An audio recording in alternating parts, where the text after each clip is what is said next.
So I know you don't want to talk maybe specifically about this case, but it is kind of a new case, a new charge for you. Can you just talk a little bit about that and maybe how it kind of all came about for you? Sure. So we received some cyber tips, they're called, which kind of started the investigation. And we realized pretty early on into it that we were dealing with what's called virtual child pornography. So it's child pornography that can be considered lifelike or photorealistic. So it's not an actual physical person that's on the other, it's being depicted in the images, but it's a computer-generated photorealistic image. We actually at the Sheriff's Office have never charged that statute before because it is so new. It hasn't been available to law enforcement to charge until March of 2024. So this was really our first kind of going down that road of, okay, we're dealing with virtual child pornography, and it does now fit under this statute of possession of virtual child pornography. I mean, what if people would say, it's not quote-unquote real and there aren't actual victims? Why is that a crime, I guess? Sure. So if we think of it, we use AI now in so many different aspects of our daily life. Well, in law enforcement, we're sometimes always catching up to what the criminals are doing to try and get around the statutes. So in this case, there wasn't we haven't found actual child pornography, but that virtual child pornography, through the investigation, it was pretty clear to us that this suspect knew that this virtual child pornography was maybe not as bad as the real stuff, so he was essentially trying to get around that aspect of, well, it's not real. So thankfully for that statute, we were able to charge under it. So who is the victim in this case? So sometimes they are called victimless crimes, but when we do talk about real child pornography, we have gotten victim impact statements from those children, and the internet knows no bounds. So it can be in real child pornography, it can be children in other countries, other states, to the best of your imagination of where the internet can go. In these cases, I wouldn't really consider them victimless.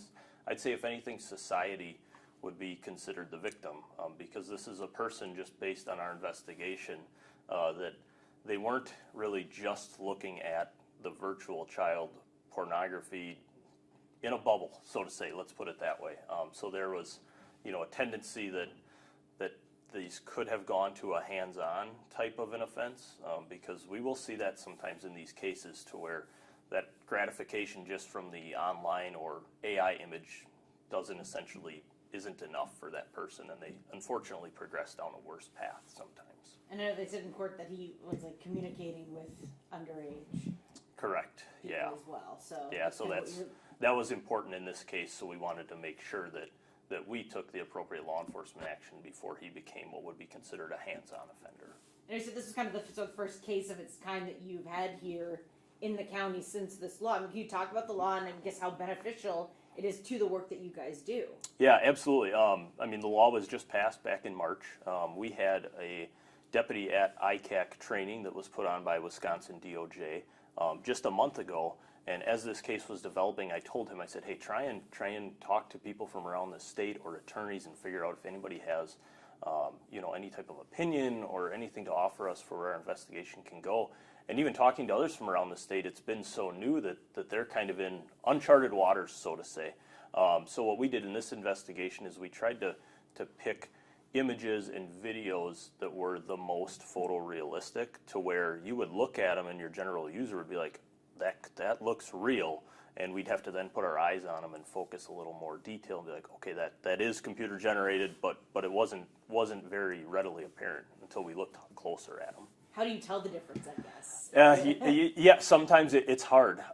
So one thing that we do is you have to unfortunately zoom in on it. A lot of times we'll look at the eyes, and you can tell kind of by the eyes, or AI also isn't great at hands for some reason, from what we've seen. So yeah, sometimes you do have to zoom in and look at it, and unfortunately spend more time than you'd want analyzing that image to determine that.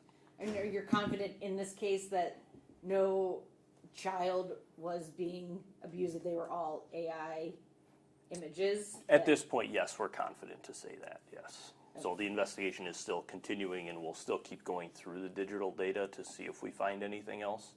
But at this point, we're confident to say so far it's all AI generated. Okay. And I mean, obviously, this is one of the bad sides of AI. But talk about how you use it in your investigations and how I guess it has maybe helped you guys. Sure. So we run a few different computer softwares that help our digital forensic detective essentially comb through tens of thousands of images that we get as part of our investigation.